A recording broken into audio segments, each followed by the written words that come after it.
একটু একা হয়ে বসুন তো। আজ কিছু এমন গল্প বলবো যা হয়তো সমাজের চোখে ঠিক নয়, কিন্তু মনের গভীরে সত্যিই ঘটে।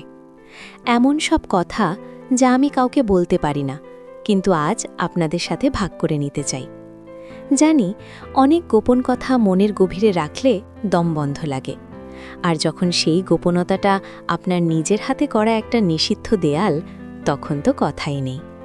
কেমন যেন একটা অস্থিরতা, একটা অজানা ভয়, আর তার সাথে মিশে থাকে এক অদ্ভুত নেশা। এই নেশাটা শরীরকেও ছুঁয়ে যায়, মনকেও। বুকের ভেতরটা কেমন গুমগুম করে, আর আমি চেষ্টা করি স্বাভাবিক থাকার। আমার পরনে আজ একটা হালকা গোলাপি রঙের পাতলা শাড়ি। তেমন কোনো কাজ নেই, কিন্তু কেমন যেন শরীর ছুঁয়ে আছে আলতো করে। আঁচলটা কোমর থেকে একটু সরে গিয়েছে, পেটের খানিকটা উন্মুক্ত। কেমন যেন একটা অস্বস্তি লাগছে। বারবার শাড়িটা টেনে ঠিক করার চেষ্টা করছি, অথচ মন চাইছে যেন এভাবেই থাকি। এই অস্বস্তিটা শুধু শাড়ির জন্য নয়, এটা আমার ভেতরের অনুভূতির প্রতিচ্ছবি। মাথার চুলগুলো আলগা করে বাঁধা, কিছু লতানো চুল কানের পাশ দিয়ে মুখ ছুঁয়ে আছে, যেন নিজেদের অজান্তেই কোনো গোপন কথা ফিসফিস করে বলতে চাইছে। আমার বাড়ি বর্ধমানে, একটা ছোট মফস্বল শহরে। আমাদের বাড়িটা বেশ পুরনো ধাঁচের, অনেকটা যৌথ পরিবারের মতোই পরিবেশ। আমার স্বামী অভিজিৎ, সে খুবই ভালো মানুষ, হয়তো একটু বেশি সরল আর কর্মঠ, নিজের কাজ নিয়েই বেশি ব্যস্ত থাকে। আর আমাদের বাড়িতেই থাকে আমার ছোট দেবর অরিন্দম, বছর 25 বয়সর, সবে ইঞ্জিনিয়ারিং শেষ করেছে। দেখতে শুনতেও বেশ ভালো, একদম তরতাজা যুবক যাকে বলে। ওকে দেখে প্রথম প্রথম আমার ভাইয়ের মতোই মনে হতো, কিন্তু কখন যে সেই ভাইয়ের অনুভূতি অন্য এক রং নিল, আমি নিজেই টের পাইনি। এই জীবনের গল্পটা হয়তো অনেকের কাছেই অদ্ভুত লাগবে, হয়তো অনেকে এর তীব্র নিন্দা করবেন, কিন্তু বিশ্বাস করুন, আমার ভেতরে যা ঝড় বয়ে গেছে তার এক কণা অনুভব করাও কঠিন। তাই তো বলি, সাবস্ক্রাইব করে আমার পাশে থাকুন, যাতে এই গোপন কথাগুলো আপনাদের কাছে পৌঁছাতে পারে। অভিজিৎ ওর ব্যবসার কাজে প্রায়ই বাইরে থাকে, কখনো দুদিনের জন্য, কখনো বা তারও বেশি। আর সেই ফাঁকে বাড়িতে আমি আর অরিন্দম অনেকটা একা হয়ে পড়তাম। আমাদের বাড়িতে কাজের লোক আছে ঠিকই, কিন্তু দিনের বেলা তারা যার যার কাজ সেরে চলে যায়। রাতের বেলা বা দুপুরে যখন অভিজিৎ বাড়ি থাকে না, তখন আমরা দুজনেই। প্রথম প্রথম ওর সাথে আমার কথাবার্তা সবই ছিল সাংসারিক, বাজার, টিভি দেখা বা ওর পড়াশোনা সংক্রান্ত টুকিটাকি। কিন্তু ওর চোখের দৃষ্টিতে কেমন যেন একটা পরিবর্তন আসতে লাগলো। যখনই আমি সামনে পড়তাম, ও যেন আমার দিকে তাকিয়ে থাকতো অনেকক্ষণ। আমি চোখাচোখি হলে এড়িয়ে যেতাম বা হাসার চেষ্টা করতাম, কিন্তু ওর চোখ যেন আমার শরীরকে স্ক্যান করত, আর আমি অনুভব করতাম আমার ভেতর কেমন যেন একটা উষ্ণতা ছড়াতো, কেমন একটা শিরশিরানি, একটা নতুন অনুভূতি। একদিন দুপুরে প্রচণ্ড গরম, অভিজিৎ তখন বাইরে। আমি রান্না সেরে স্নান করে ভিজে চুলে ঘরে এসেছি। আমার পরনে তখন একটা হালকা সুতির সালোয়ার কামিজ। চুলের জল মোছার জন্য তোয়ালেটা কাঁধে ফেলে রেখেছিলাম। অরিন্দম হঠাৎ করেই আমার ঘরে ঢুকে পড়ল, কিছু একটা প্রশ্ন করতে। আমি একটু অপ্রস্তুত হয়ে গেলাম, আমার ভেজা চুল আর ওর তীক্ষ্ণ দৃষ্টি। ওর চোখটা আমার কলার বোনসের ওপর থেমেছিল, তারপর ধীরে ধীরে নিচে নামছিল। আমি তাড়াতাড়ি আঁচলটা টেনে শরীরটা ঢাকার চেষ্টা করলাম। ও আমায় জিজ্ঞেস করল, ভাবি, আমার ওই বইটা কোথায় দেখেছ? ওর প্রশ্নটা যেন কেবল একটা অজুহাত ছিল।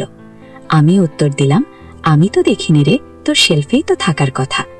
ও আমার দিকে এগিয়ে এলো। আমার বুকের ভেতরটা তখন ধুকপুক করছে।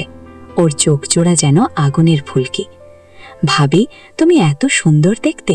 কথাটা ও এমন এক ভঙ্গিতে বলল, আমার কান দুটো কেমন গরম হয়ে গেল। আমি মাথা নিচু করে নিলাম।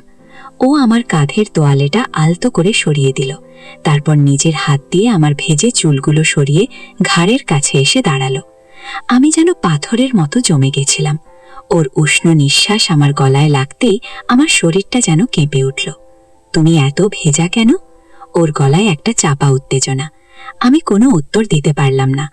ও তার একটা আঙুল দিয়ে আমার ঘাড়ের ভেজা ত্বক ছুঁল। কেমন যেন একটা অদ্ভুত অনুভূতি হলো আমার, নিষিদ্ধ কিন্তু আকর্ষণীয়। এরপর থেকেই এই ছোঁয়াছুঁইগুলো আরও বাড়তে লাগলো। বাড়ির অন্যান্য সদস্যের সামনে ও খুবই স্বাভাবিক, কিন্তু যখনই আমরা একা হতাম, ও অন্য এক মানুষ হয়ে উঠত। আমার রান্নাঘরে যখন কাজ করতাম ও এসে পেছনে দাঁড়িয়ে পড়তো। আমার পিঠ ছুঁয়ে যেত ওর হাত, কখনো কখনো আমার কোমরে ওর আঙুলের হালকা ছোঁয়া। সবটা যেন অজান্তেই। আমি প্রতিবাদ করার সাহস পেতাম না, বরং কেমন যেন একটা অদ্ভুত ভালো লাগতো। নিজেকে খুব অপরাধী মনে হতো, কিন্তু এই ভালো লাগাটা যেন আমাকে কোনো বাধ মানতে দিত না। আমার মনে হতো যেন আমি অভিজিতের সাথে প্রতারণা করছি, আমার নিজের সাথেও। কিন্তু এই টানটা, এই নিষিদ্ধ আকর্ষণটা যেন আমাকে গ্রাস করে ফেলছিল। এক রাতে অভিজিৎ বাইরে ছিল। সেদিন বৃষ্টি হচ্ছিল খুব, বিদ্যুৎ চলে গিয়েছিল, আর আমাদের বাড়িতে হ্যারিকেন জ্বালাতে হচ্ছিল। অরিন্দম আর আমি একসঙ্গে বসেছিলাম ডাইনিং টেবিলে, হ্যারিকেনের আবছা আলোয়। ও আমাকে ওর অফিসের কিছু সমস্যা নিয়ে বলছিল, আর আমি শুনছিলাম। হঠাৎই বিদ্যুৎ চমকালো, আর আমি চমকে উঠে ওর হাত ধরে ফেললাম। ও আমার হাতটা শক্ত করে ধরে রাখলো। সেই ছোঁয়াটা যেন আমার সারা শরীরে বিদ্যুৎ বইয়ে দিল। ওর চোখে তখন কিসের যেন একটা ভাষা, আমি ঠিক বুঝতে পারছিলাম না।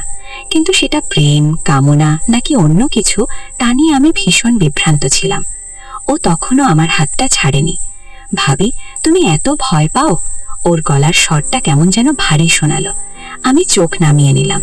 ও আমার হাতের উপর নিজের অন্য হাতটা রাখলো, আর আমার হাতের তালুতে নিজের আঙুল দিয়ে আলতো করে রেখা টানতে লাগলো।